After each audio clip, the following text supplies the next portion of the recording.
All right, so again, the goal here today is to make sure that you guys understand the difference between the two types of problems. There are going to be conservation of energy problems and work problems.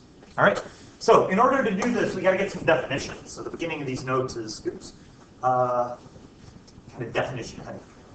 All right, so first of all, I've already talked about total energy. So when we talk about total energy, the total energy of an object is exactly that. It's the total of all the different types of energy that the object might have, okay? So you're going to take the kinetic energy, which I guess I'm realizing I probably should have added in rotational kinetic energy. All right, so if you want to find the total energy of an object, what you do is you add up the kinetic energy, the rotational kinetic energy, the gravitational potential energy, the elastic potential energy, the electric potential energy, and the chemical potential energy. All right, and that will give you the total energy. All right? To be clear, when you do this, you're finding the total energy at one instant in time. Okay, so a simple example. Suppose we kick a soccer ball, right? So here's our go. All right, he kicks a soccer ball through the air. Okay, so if I want to find the total energy of the ball, you need to specify an instant at which you want to find the total energy. Do you want to find the total energy as it leaves his foot? Do you want to find the total energy before he kicks it? Do you want to find the total energy when it's at the top of the path? Whatever. Pick an instant and find the total energy at that instant. Okay? So suppose I wanted to find the total energy at the top of the path. Well, then what I'd have to do is I'd have to think about what types of energy does the ball have at that instant. So at that instant, the ball would have, well, you guys tell me, what kinds of energy would the ball have at the top of the path? Kinetic energy because it's moving. Maybe some rotational kinetic energy if it's spinning. Potential. Gravitational potential energy. And I think that's it, right? So if I found those three values at that instant, that would give me the total energy at that point. Cool? All right. So sort of where we're headed is sometimes the total energy is constant and sometimes the total energy changes. Okay? And so you need to be able to distinguish between those things. All right? So are there any questions with that? All right. For us, for most problems, when we talk about total energy, it'll just be these guys, right? And to be honest, usually EPE won't even be an issue. Usually elastic potential energy is not in the problems. But occasionally it pops up. Cool? Questions so far? Okay, cool. So, did I hit everything there? I think so. Okay. All right, so like I said at the beginning here, this chapter we're going to be solving two different types of problems. All right? And what ties them all together is I'll deal with energy. All right? So when I refer to a conservation of energy problem, I'm referring to a problem where the total energy does not change. Okay? Again, because that's what it means for quantity to be conserved. The total amount doesn't change. All right? And then in what I call a work problem, your total energy will change. All right? So the goal of this is to make sure you understand the difference between those two things. Cool? All right. So, like I said, some definitions. So when we deal with energy, we need to be able to distinguish between two different types of forces. Yeah. So for all this stuff, we're talking about objects, right? Can you do this with a system as well? You can do it with a system. For the purposes of this class, though, we're going to focus on one object. Very good question. Okay, so to talk about energy, we need to be able to distinguish between different types of forces, specifically forces acting on the object, okay? And so there are two types of forces, all right? So for a minute, I'm going to not talk about energy, I'm going to talk about forces, okay? And there are two different types of forces in the universe. There are what are called conservative forces, and there are what are called non-conservative forces, okay? So when you take AP, you'll learn, or if you take AP, you'll learn a sort of more technical definition between the difference, about the difference between these two things. And it, ultimately, even in AP, it ends up being a non-issue. Okay? So I'm going to give you the sort of intuitive, simple definition of conservative forces. Okay? A force is conservative if there's a form of potential energy associated with it. Okay? So gravity is a conservative force because we talk about gravitational potential energy. Okay? So the idea is like when I drop something, we don't sort of need to worry about the force of gravity because we're counting the force of gravity when we think about gravitational potential energy. Okay? So like when you drop something, all that you're doing is you're taking the gravitational potential energy and converting it to kinetic energy. Like your total energy doesn't change, right?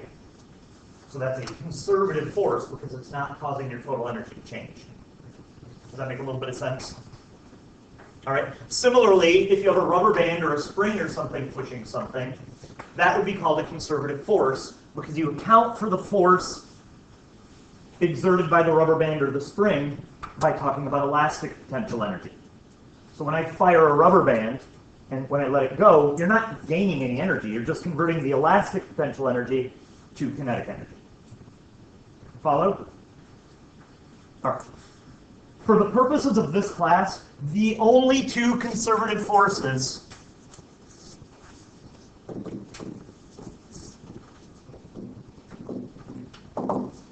don't know why I put that hole in there.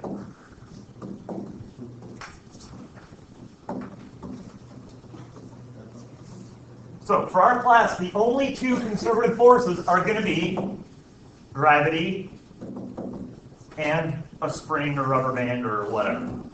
Okay? Everything else is non-conservative. Because those are the only two types of potential energy we deal with in this class. Cool? All right. So at some point later on, I'll give you the sort of technical definition for conservative forces. You'll never need it, but I'll feel like a crappy teacher if I don't give it to you at some point. But I can't give you that definition until we learn a little bit more about work. Okay? So, questions about this? All right. If this helps you think about it at all, I think sort of at the heart of this idea, the reason that gravity and springs are considered conservative forces is because they'll never change the total energies. Okay? Good? Okay. All right. So here's some stuff about work. This is the first time we've talked about work in this class. All right? So work in physics has a very, very specific definition. And when we get to video 8.4, we'll talk, or when we get to, section 8.4, we'll learn a lot about sort of what that is. All right? For now, here's what you need to know. When work is done on an object, you're changing the energy in some fashion. Okay? So, when you look at your total energy, again, this is a little bit of shorthand here, right? I'm just assuming two types of energy. But when you do work on an object, you're changing at least one component of that total energy equation. So you're either changing the GPE, the KE, the RKE, the EPE, whatever. You're changing some component of that equation. All right? And the only way that you can change the energy of your object is if there's a force. Right? Which should make a little bit of intuitive sense, right? Like here's this duck, right? So right now that duck has, well, if you guys tell me, what kinds of energy does the duck have? Just gravitational potential energy, right? Now the only way that the duck's energy is going to change is if there's a force on it, right? He's not going to just magically gain kinetic energy. He only gains kinetic energy if I push him, right? Oops, sorry. Right? And he's not going to gain gravitational potential energy unless I lift him, right?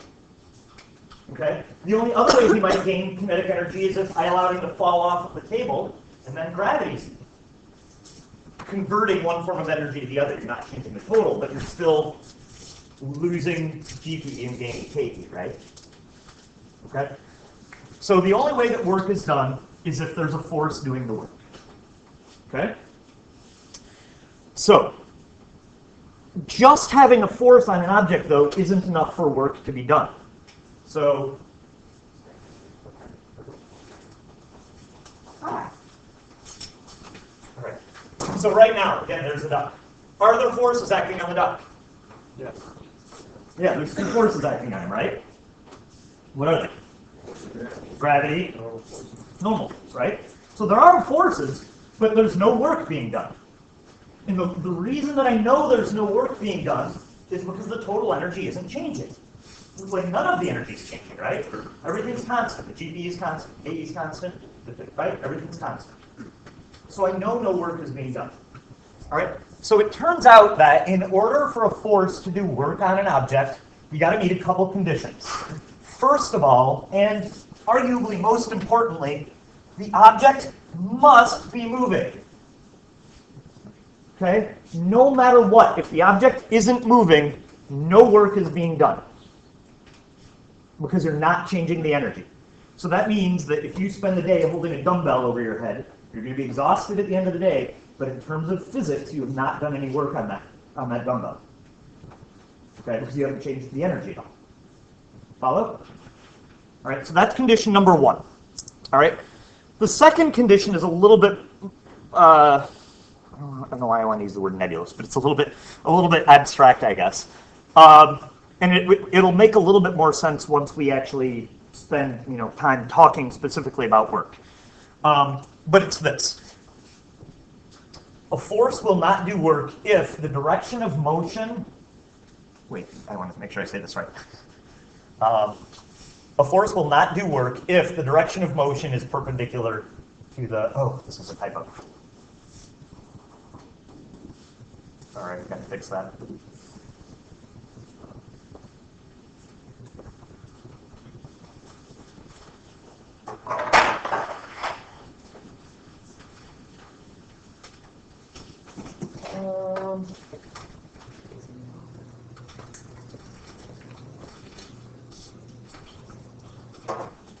Sorry, I should set this up before class.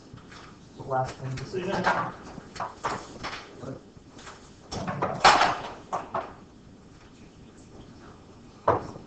Liam, I thought you were going to clean my desk.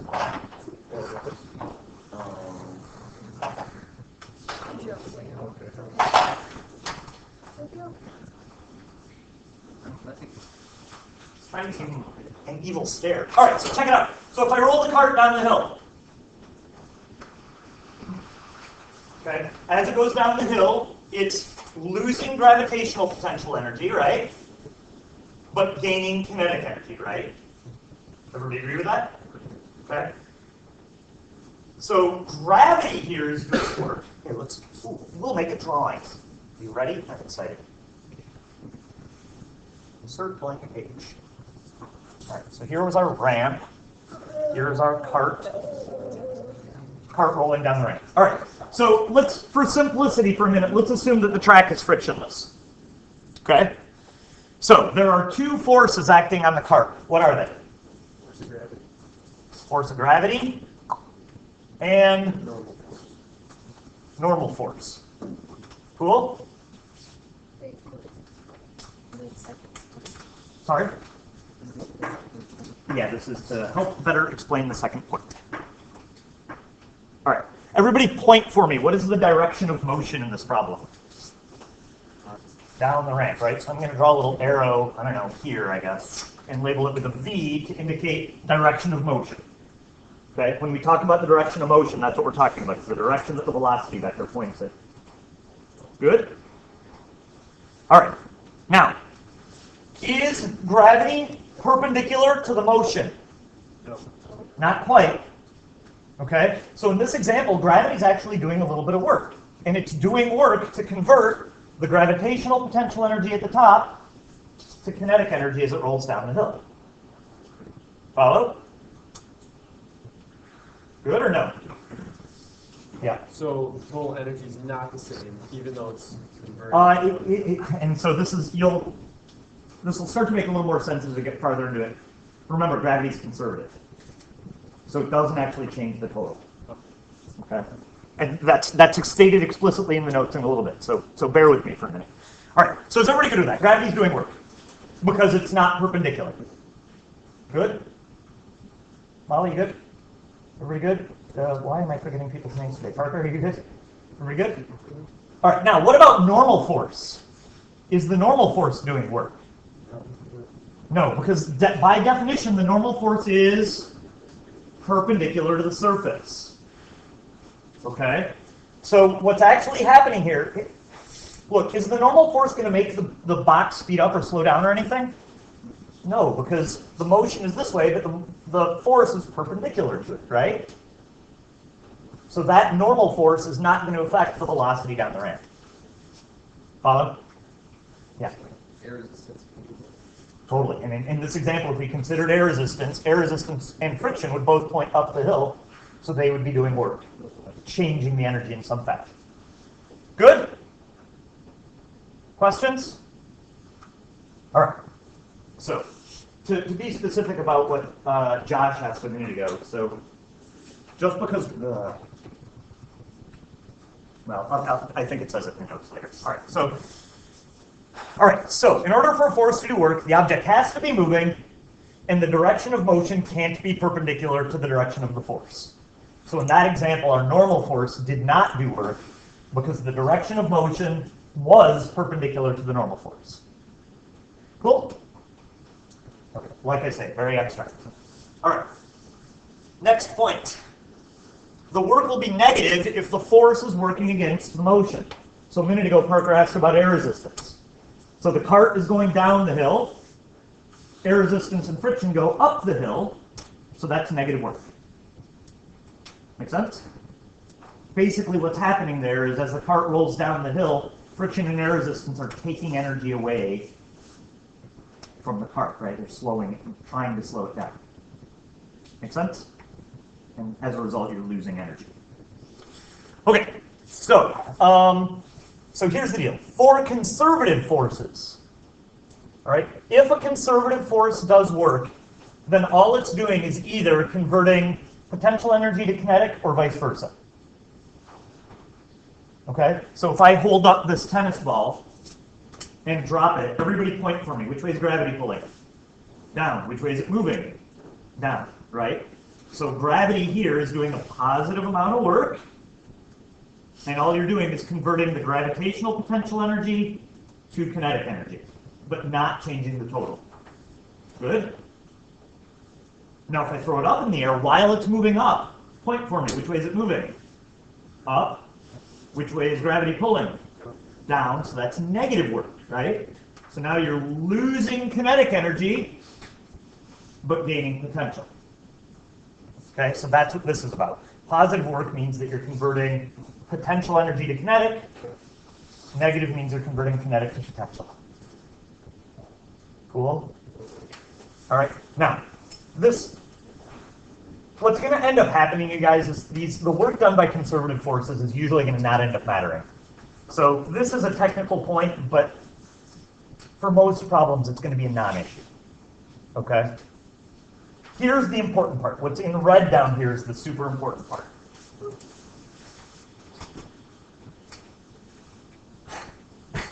Sorry, I know this is really abstract, you guys, so thank you for being patient with this. This is a weird lesson. All right, so if you've got non-conservative forces, so let's review for a second. What are the only two conservative forces? Gravity and a spring, right? So anything else is non-conservative. All right? So now, if a non-conservative force does work, then it's going to change the total energy. Okay? So right now my cart is at the bottom of the ramp, right? So basically it has no energy, right? I guess you could argue it's got GPE because it's off the floor, but whatever. What's the only way that I can give that cart more energy? Push it. I have to do work. We need a non-conservative force, Mr. Hecker, to change the amount of energy that the cart has. I'm pushing it up the hill, it's moving up the hill. I just did work on the cart and gave it more energy than it had before. Make sense? Okay, as it rolls down the hill, friction is doing work. It's slowing it down from what it would have had otherwise. Yeah. So, like, could you think about it as, like, there's no reciprocal for it? Like, What do you mean by reciprocal? like you pushing the cart up there, there's no, like, I guess you could push it back down, but there's no, like, concrete reciprocal all the time. Like, gravity's always has its own, like gravity's never changing almost. I Gotcha. don't really know how to explain it. And that's what I was using. Yeah, I guess I'm not trying to know what you're trying to get at. Okay.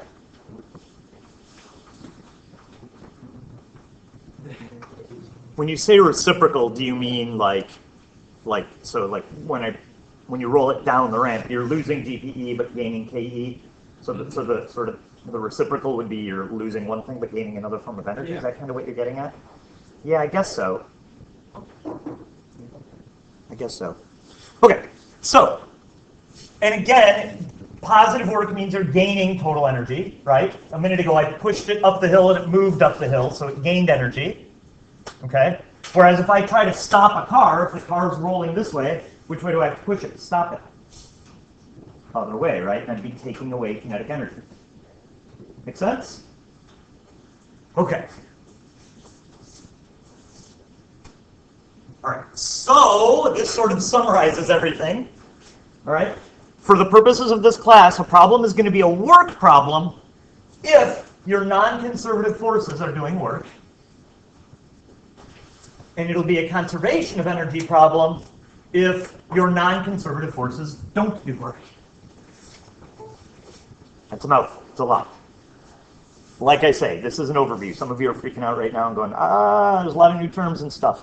Everything will fall together. Okay? You'll be okay. All right? So, and then you can summarize it using these three equations. All right? So WC stands for work done by conservative forces. All right? So the work done by conservative forces is just how much potential energy you lose. Right? When I drop the ball, I lose X amount of potential energy, but gain that same amount of kinetic energy, right? So that's why the negative sign is here.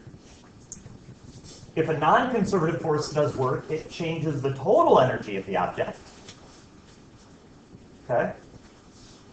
And if you find the network, so when I say network, that means the total of the work done by all of the forces, it tells you how much your kinetic energy changes. All right? Ultimately, my guess is you guys will probably use this 99% of the time. This is like the uber super useful equation. And you will occasionally use this guy, and probably almost never use this. Okay? So, let's see if we can run through an example here and kind of see what's going on. All right? So, like I say, these examples are going to be a little bit abstract. All right? So the way the next homework section, the next homework is going to go is I'm going to give you an object, and what I want you to do is identify the forces on it. Okay? Oh, I wish I'd written the directions more clearly. If you look at the homework has directions written pretty clearly. You're going to identify the forces on the object. You're going to decide if they're conservative or not. Okay? Once you've decided if it's conservative or not, you want to take all the non-conservative forces, take all the non-conservative forces and decide if they're doing work or not. Okay? And if your non-conservative forces are doing work, then it's a work problem. If not, it's conservation of energy. Follow? Ish? Okay, so this first one, a ball is falling. So here we go. Step one, identify the forces acting on the object. So here's the ball. What are the forces acting on it while it's falling? Gravity, right? You want to consider air resistance or no? Okay, not for the first one. All right. So that's the only force on it, right? So that's step one, identify the forces. Step two, is that conservative or non-conservative? It's conservative, right? Gravity is a conservative force. Okay? So, the next step is if you've got non-conservative forces, decide if they're doing work or not. We don't have any non-conservative forces, right? So, no non-conservative forces. So, what does that mean about my total energy?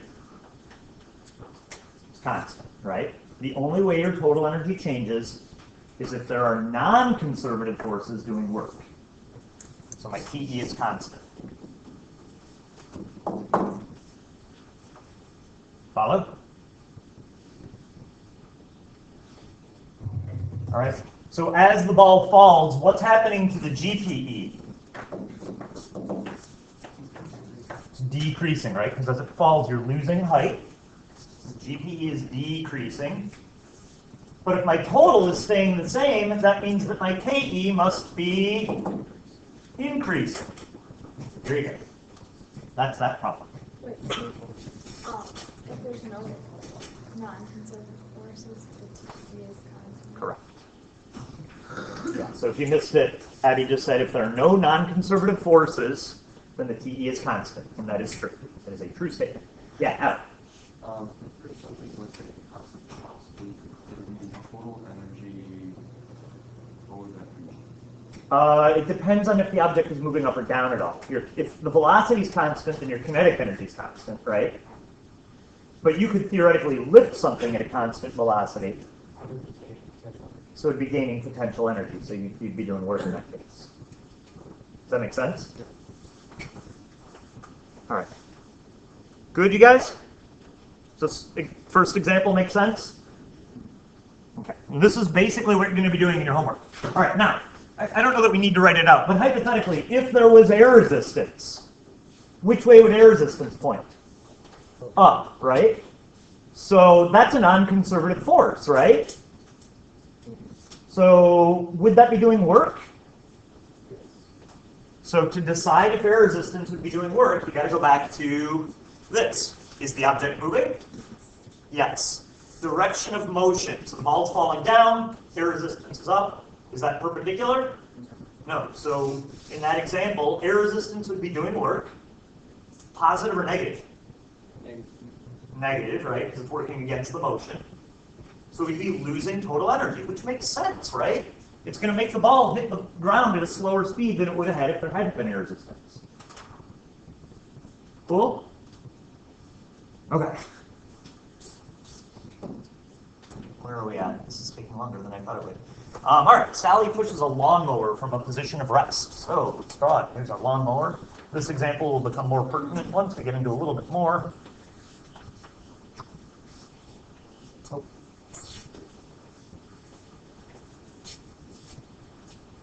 That's a lawnmower, if you can't tell. It's crappy drawing, sorry.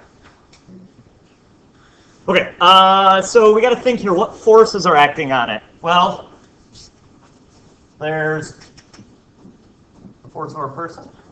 What are the forces, guys? Gravity. And normal force. And then maybe friction, depending on how you think about it. Right? So let's, for simplicity on this one, let's not worry about friction, and then we'll kind of do what we did in the last one. Just think about it again after. All right. So now we need to go through and decide if each force is conservative or not. Don't make this harder than it is. All right. What are the only two conservative forces? Gravity and the spring. Gravity, oh, that's conservative. The other two forces must be non-conservative. I'm going to use NC for non-conservative. Follow? All right, so now, our non-conservative forces, are any of them doing work? Well, to establish that, we have to decide what way the thing is moving. So which way is the lawnmower going to move, you guys? Forward, this way. So draw a little arrow to represent your velocity. All right. Is the normal force doing work? No. No, because it's perpendicular, right? So, no work because our normal force is perpendicular to the velocity. All right? And then how about the force from Sally? Yes. That is doing work, right? So, does work. And as a result, is she giving the lawnmower energy or taking it away? Giving it energy, right? That means it's a positive amount of work. Cool? All right, so what's happening to our forms of energy? Let's see, our G, what's happening to the GPE in this problem, you guys? It's constant, because the, what's this thing? Lawnmower is not moving up or down at all. Follow? All right, how about the kinetic energy? It's increasing, right? Because she's moving it from rest. It's speeding up. Okay? How about my total energy? increasing because we're doing positive work. Are we gonna put numbers into this? Yes, that'll be 8.3 and 8.4, and that'll, if you're really weirded out by the abstractness of this, when we get to 8.3 and 8.4, things will come together a little better for you. This first homework shouldn't be too long, then, if it's just like, Yeah, no, yeah. Yes, sir. So, just a quick question about you. So, if you say the cart's on that track, it would have, wouldn't it have 0 GPE to the desk if you declare the desk as the floor? Like, isn't that relative? Okay. Yeah. Yeah. So what we'll see eventually, really what we, usually you don't really care about the height, you care about the change in height. So whether I call the ground a height of 0 or the top of the desk a height of 0, as the cart rolls from here to here, either way your change in height is still the same number of centimeters. And that ultimately ends up being the important thing. Does that make a little bit of sense? Yeah, yeah. I- J inputs from rows. Correct. Yep, and because the velocity is in the same direction as the force. Follow? Good, you guys? Okay. All right, this one's a little bit weird and really counterintuitive. Oh, All right, so here we go. Let's draw this. Here's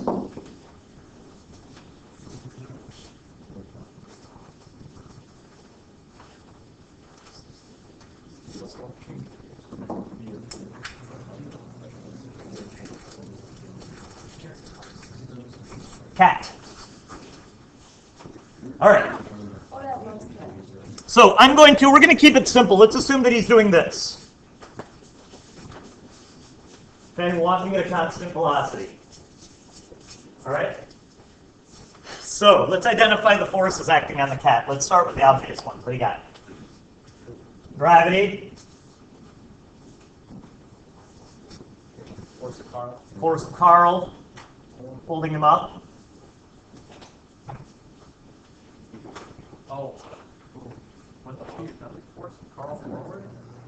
He's a nice cat. Oh, did you mean? Oh, he's friendly. I think. Yeah. So you guys are struggling a little bit right now. Is there something pushing the cat forward? Well, to get the cat moving, I agree that Carl has to push forward. But once the cat is moving,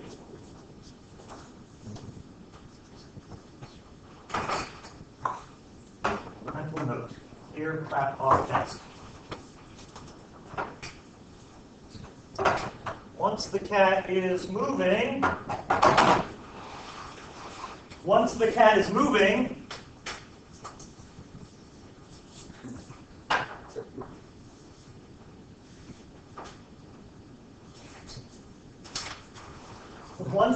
moving, do I need a force to keep it moving? No. Okay. Yeah, so technically speaking, this is it. There aren't any horizontal forces on the cat. All right, now, the only exception would be is if you thought about air resistance. Air resistance is pushing the cat back. So what's preventing the cat from sliding backwards off of Carl's hands? Carl. Friction between his hands and the cat would be pushing him forward, right? Sorry? Yeah, force of Carl, yeah. Okay, so, but here's the deal, you guys. Look, is the cat's height changing at all? No. Is the cat's velocity changing at all? No. So look, this is sort of a side note. My height is constant. That means that my GPE is constant, right? Does that make sense? The velocity is constant. That means that the kinetic energy is constant. The cat's not rotating, the cat is not battery powered, the cat is not elastic, so we don't need to worry about any other kinds of energy. So if my GP is constant, if my K is constant, that means that my TE must be constant. So this is a conservation of energy problem. Now, why is Carl not doing work? Point for me. Which way is the cat moving? Right. That way. Which way is Carl's force? Perpendicular. Perpendicular. That's a weird example. I don't either, to be honest, but it's one that is in every physics book in the universe. So, It's a must. yep. Are we good, you guys? All right. Let's see if we can get through one or two more of these. Friction stops a sliding baseball player. So here we go. Here's the ground. I'm not a baseball person. Are you supposed to slide head first or feet first? It depends. Depends, really? On what? If you're feeling lucky, Oh. or sometimes sliding feet first is safer but slower. Gotcha. That makes sense to me. Because you can push forward head first. Yeah. All right. We're going to make him slide feet first because I feel like I am more equipped to draw him sliding feet first. So here's his hat.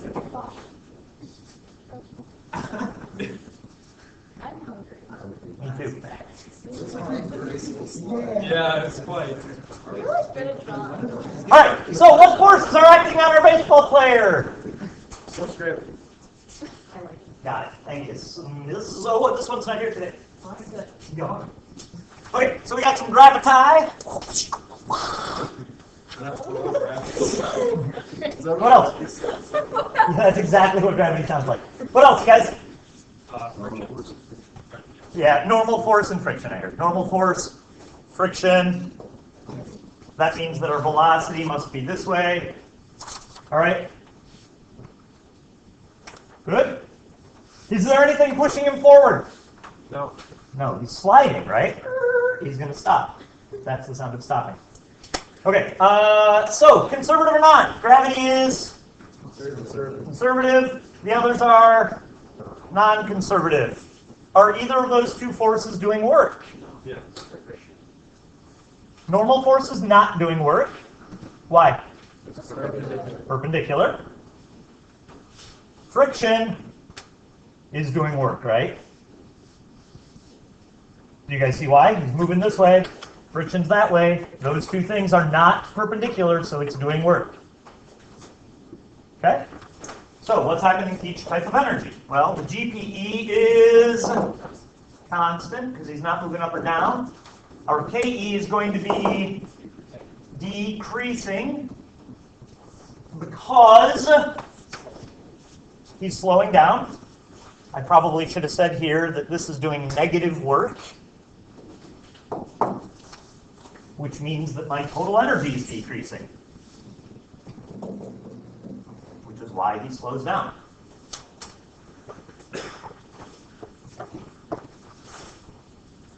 Cool. Got it? Or is that a stretch? Message for you, sir. All right. Do we have time to talk about the mountain? No? Wait, is that it? Constant. Oh, wait.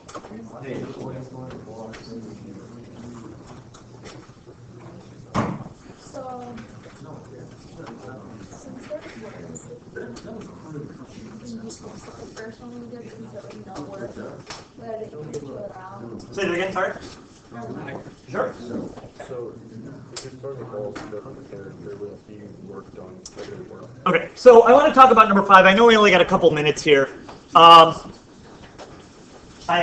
If there's time tomorrow, I'll talk about this in a little bit more detail. This problem is vague and intentionally so because I wanted to talk about something. All right, so when Roy throws the ball, somewhere I have a tennis ball. All right, we're going to use this apple because I don't know where my ball is. Oh. Oh, okay. Oh, good. Well, then I might not ruin my apple. Okay, so right now this has, for simplicity's sake, let's say no energy. We're going to call this I 0. Okay?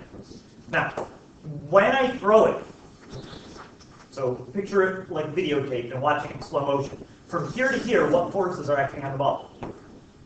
Gravity and me. So from here to here, there's a non-conservative force, right? While I throw the ball, I'm giving it both kinetic energy, because I'm making it speed up, and I'm giving it gravitational potential energy, right? Because from here to here, it moves up, doesn't it? Make sense? So from here to here, it's a work problem. But then, after I let go of it, and I'm not holding it anymore, it goes up and it comes down. After I let go of it, what's the only force on it? Gravity. So after I let go of it, it becomes this again. Right? Okay? So eventually, once we have done conservation and work, we're going to run into problems where part of it is conservation and part of it is work, and you need to be able to distinguish between the two. So, work, conservation. Cool? Questions? That is it. All right. On a scale of 1 to 5, 1 means I have no idea what the F just happened. 5 means I feel like I'm a rock star and I could nail this out of the park if I had a test on it right now. Where are we at? I'm seeing 3s, 4s, a couple lower numbers. Okay, all right, if you're in the lower category, don't stress about it. I want you to do the best you can with the homework. I promise you it's not the end of the world. I think that once we get into more concrete stuff with numbers, you'll be better. Okay? It does mean that because we ran a little tight on time. If you